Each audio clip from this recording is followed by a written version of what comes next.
C'est des conneries, ça peut pas exister. Oh bordel de merde, qu'est-ce que c'est un bright? Mais je m'en fous d'être un bright. Mais... Ah, puis on a une émission à faire là, vous me saoulez. Ça me fait penser que j'ai pas mangé. Comme vous l'aurez sans doute vu au titre, nous n'allons pas tergiverser plus longtemps du cul. Alf, générique.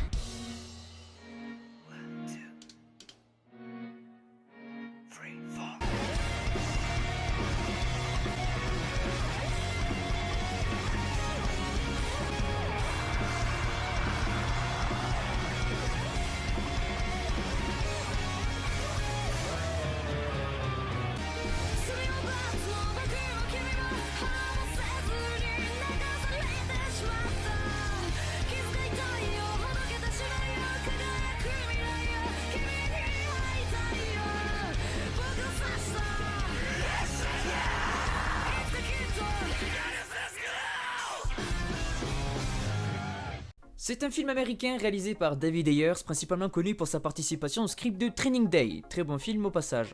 Et surtout pour son magnifique chef-d'œuvre que tout le monde acclame au cinéma, Suicide Squad.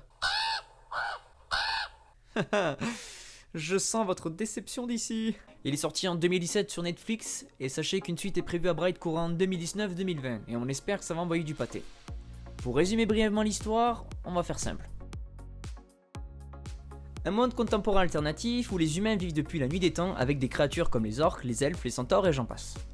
On apprend qu'il y a 2000 ans, le Seigneur des Ténèbres, aka le sauron de notre histoire grosso merdo, a plongé le monde dans le chaos avant de se faire renverser par l'armée des Neufs.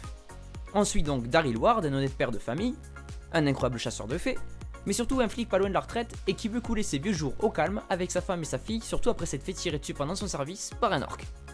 Tandis que Daryl était en convalescence, les autres flics prennent en grippe Nick Jacoby, le collègue orc de Daryl. Malgré lui d'ailleurs. Collègue, pas orc, ça il a pas pu vraiment trop choisir. Enfin, surtout ça se... Oh, et puis merde. Après que les affaires internes aient demandé à Daryl de monter un dossier contre son propre collègue pour le faire tomber, ceux-ci se rendent sur une intervention et c'est là que commence véritablement l'histoire. Parce que après une petite fusillade... Ça va? Ouais, pas de trou de balle? Non, juste celui avec lequel je suis né. Et toi, ça va tes trous?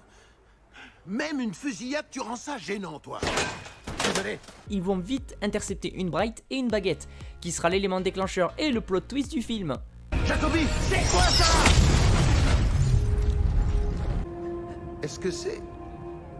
Une baguette magique. Nous allons entrer dans la zone spoiler, si vous souhaitez voir le film, c'est maintenant ou jamais, je vous laisse le temps de réfléchir. Bah je vous ai prévenu. Donc, Tika. C'est le nom de la baguette? Non, de la bright. D'ailleurs, en parlant de baguette, elle est où la mienne? Quelle baguette? Voilà que le duo de flics se retrouve en possession d'une baguette, d'une bright, et après avoir liqué les dés renforts qui voulaient les descendre, mais soyons clairs, c'était de la légitime défense, Mais il a quand même tiré avant. en même temps ce serait contre tirer après. Bref, du coup toute la ville c'est qu'une baguette se balade, et si on en croit les rumeurs, celui qui arrivera à tenir la baguette sans exploser sera un bright et pourra réaliser son souhait le plus cher. À condition de ne pas exploser, Chris. Vas-y, c'est pas drôle, putain. Après une fuite des plus rock'n'roll, on apprend que la baguette n'appartient pas à Tika, mais à une autre elfe qui s'appelle Layla, et qui elle veut juste faire apparaître le Seigneur des Ténèbres, parce que visiblement elle s'emmerde entre deux parties de Jungle Speed tellement elle est riche. Haha, comme vous pouvez le voir, quand on a de l'argent on se fait rapidement chier. Oh oh oh, prenez de la drogue. Les voilà donc bloqués avec un sort empêchant à la baguette de pouvoir quitter la ville tant que Layla sera en vie. Ça amorce alors une situation plutôt désespérée pour le trio. Pour le reste, on va faire un résumé. Boîte de nuit, fusillade, beaucoup trop de morts.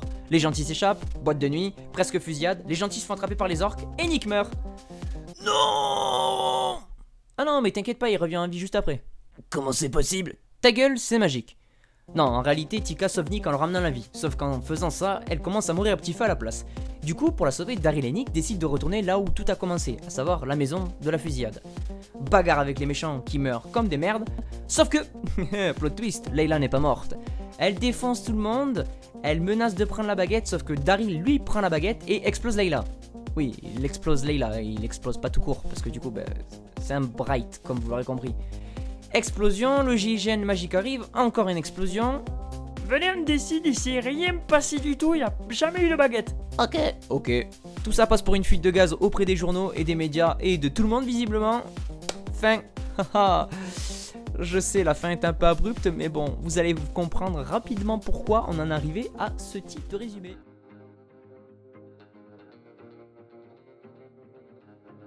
C'est l'heure de la critique. Donc Bright, bien ou pas bien? À regarder ou ne pas regarder? Pour la première fois, on va mixer les points négatifs et les points positifs. Et vous allez comprendre pourquoi avec le cas de Bright. Les personnages. On a une bonne palette de personnages. D'un côté, on a Will Smith qui gère assez bien le rôle du flic assez revêche, mais avec le cœur sur la main, légèrement écœuré de son travail et habitué aux horreurs de celui-ci, désirant s'écarter un peu de tout ça. De l'autre côté, on a le personnage de Nick, le flic nouveau avec un passé sombre pour qui ce travail sera synonyme de renaissance, de possibilité de se prouver qu'il peut être quelqu'un de bon, même si tout le monde pense l'inverse du fait de sa différence. La quasi-totalité du film se passe et se base sur ce duo, et sur la relation qui va se tisser entre eux. Le problème étant que ce n'est pas un duo nouvellement formé, mais un duo qui semble déjà avoir du vécu derrière lui, ce qui fait qu'on a déjà un petit peu d'anachronisme. Ce qui sauve d'une certaine manière le film, parce que d'un côté les autres personnages c'est un peu le vide. Tika est au final un personnage assez secondaire, faisant simplement office de guide et de personnage à protéger en même temps. Daryl et Nick étant un peu largués par tout ce bazar qu'ils n'ont pas l'habitude de voir, vous allez me dire. Côté méchant c'est pas mieux, le seul point commun qu'ils ont c'est de tous vouloir la baguette. Les méchants sont méchants car ils sont attirés par ce désir de convoitise engendré par la baguette. Ils sont même prêts à aller jusqu'à imploser pour tenter l'expérience de savoir si oui ou non ce sont des Bright.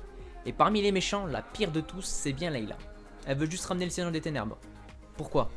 On sait que c'est pas pour faire le bien, mais pourquoi? C'est quoi l'intérêt derrière? En quoi cela pourrait lui profiter?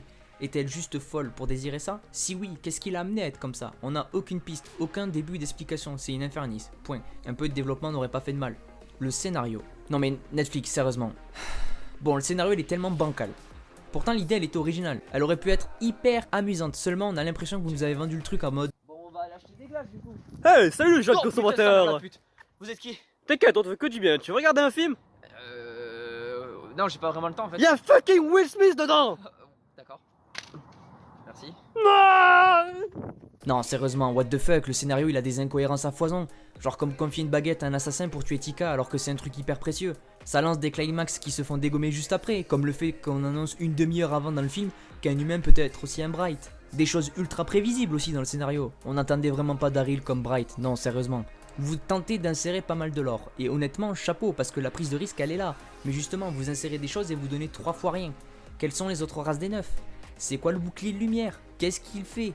Pourquoi il le fait? D'où viennent les baguettes? Combien y en a-t-il? Qu'est-ce qui nous dit pas que Jacobi n'est pas un descendant de Jirak, l'orc qui a réussi à unifier les 9 races pour combattre le roi des ténèbres? Heureusement qu'il y a une suite de prévue, car on serait resté dans le flou total, et j'espère vraiment un développement plus poussé du lore la prochaine fois, au détriment peut-être de l'action.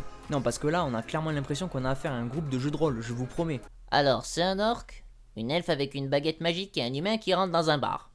Au niveau de l'action, c'est bien rythmé, c'est bien présent. Peut-être trop présent, mais ça n'en reste pas moins logique parce qu'avec une baguette dans la rue, n'importe quelle ville aurait viré à l'apocalypse. Les couleurs sont belles, les effets spéciaux sont maîtrisés, la bande son est magnifique. Tout ça pour dire que Bright n'est pas la déception que tout le monde attendait, pas autant que Suicide Squad. Donc si vous voulez juste un film pour vous détendre, posez votre cerveau sans trop réfléchir, foncez voir Bright, ce sera toujours mieux que son homologue Suicide Squad, mais pour le futur de la série, j'espère très sincèrement qu'ils changeront de scénariste parce que là, c'était trop bancal. Bref, c'était la critique épisode 3 sur Bright, j'espère qu'elle vous aura plu. Si c'est le cas, n'hésitez pas à laisser un pouce bleu ou au contraire un pouce rouge si cela ne vous a pas plu. Je vous invite à commenter pour partager votre avis, votre impression ou simplement dire bonjour. De toute façon, je lis tout le monde. Si vous souhaitez me soutenir, vous pouvez soit partager la vidéo ou alors me soutenir financièrement en cliquant sur le lien Tipeee dans la description. N'hésitez pas à vous abonner et me suivre sur les réseaux sociaux pour ne pas louper les prochaines sorties. C'était ENH, restez connectés, ciao!